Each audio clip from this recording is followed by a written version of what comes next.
Yo, what's up mga ka-ride?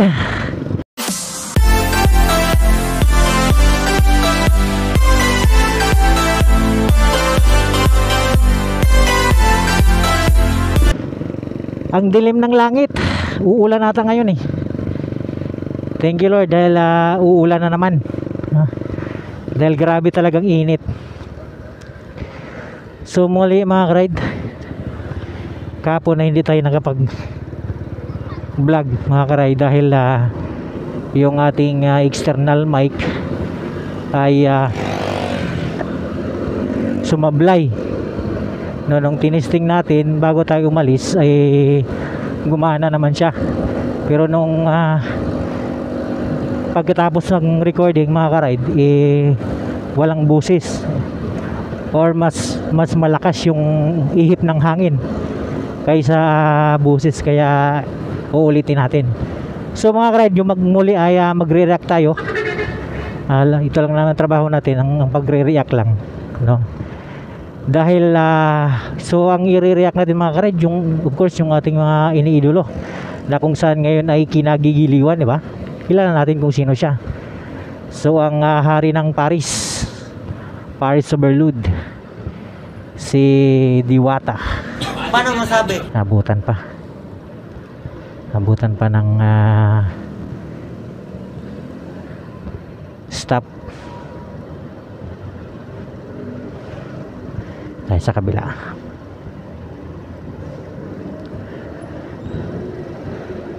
So minsan kasi dito pagtitripan kayo, didikitan na yan ng ano.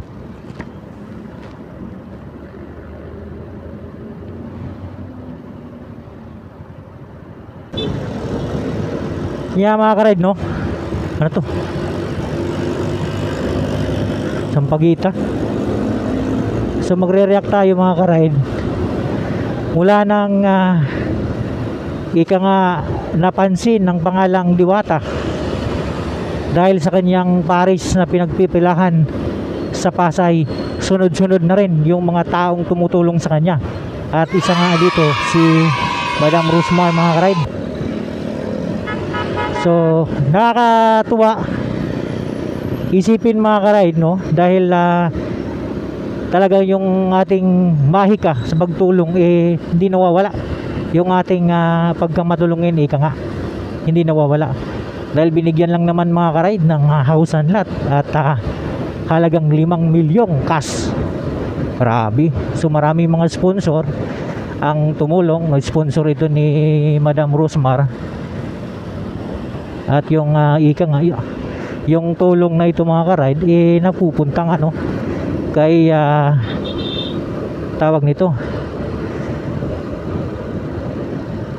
kay Diwata. Ba't nahinto? Lusot. So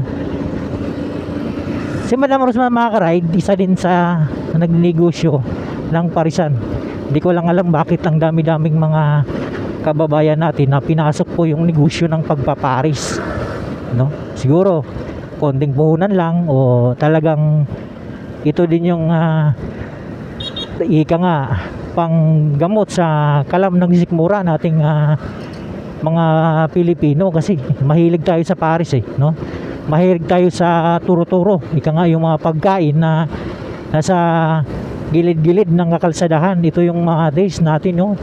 Yung mga Pilipino, kaya tayo ay pagdating no sa mga pagkain ay tayo yung talagang the best, no?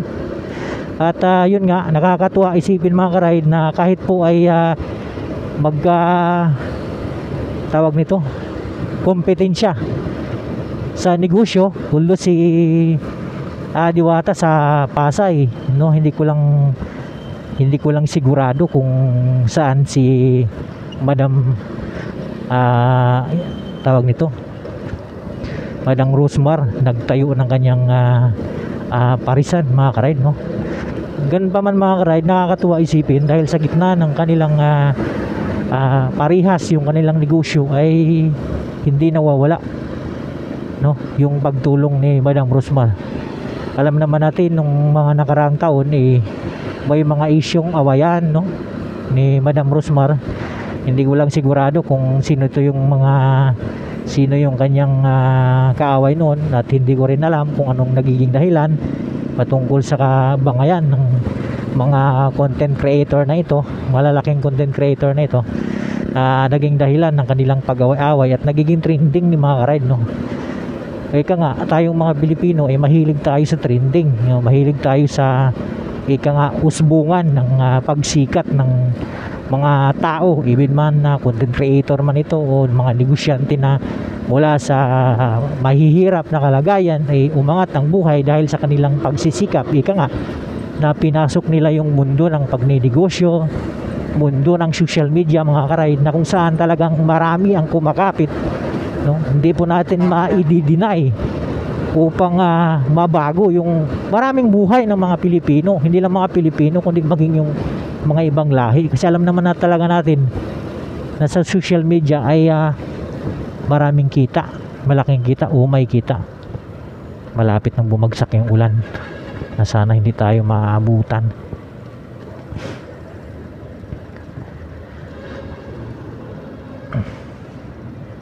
Na, maambo na. Guna kasi parang hindi tayo maabutan. No, yung mga ka-ride, no? At nung mga nakarang linggo nga, ito ay sinorpresa ni Madam Rosmar sa kanyang pagbigay ng tahanan o bahay nga ni Diwata, dahil nga nabalitaan niya na sasakyan lang tutulog, no? Talagang napayak. So meron din akong nababansin, mga ka-ride, no?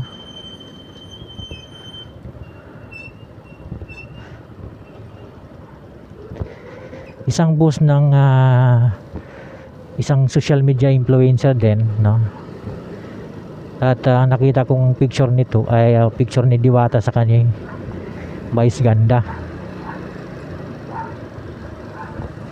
So ang post na ito, mga ka-ride, ay nung panahon daw na si Diwata ay wala doon tumulong sa kanya. Pero ngayon na nakita nila na umusbong, sumikat at umangat ang buhay, marami nang tumulong. So real talk, yan yung realidad, na amoy tae ka kung wala kang pera, pero sobrang bango mo pag marami kang pera, no? Yan yung kapangyarihan ng pera, na dapat sana wag tayong malason, wag tayong tabunan ng kapangyarihan ng salapi, dahil pag natabunan tayo dito, delikado talaga, no? So yun lang, mga ka-ride, no? Ay natutuwa lang ako dun sa ibinigay, no, ni Madam Rosmar kay Diwata, no? Bahay. So congratulations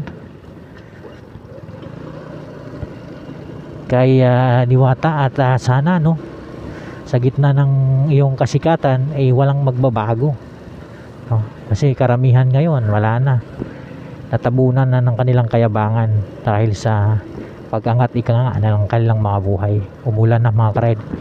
Yun lang, mga ka-ride, no? Maraming salamat muli, no? If you like this video, please like and share. Don't forget to subscribe my YouTube channel lang, nag-iisang hari ng kalsada, no other one but the only one, Food Rider. Bye bye.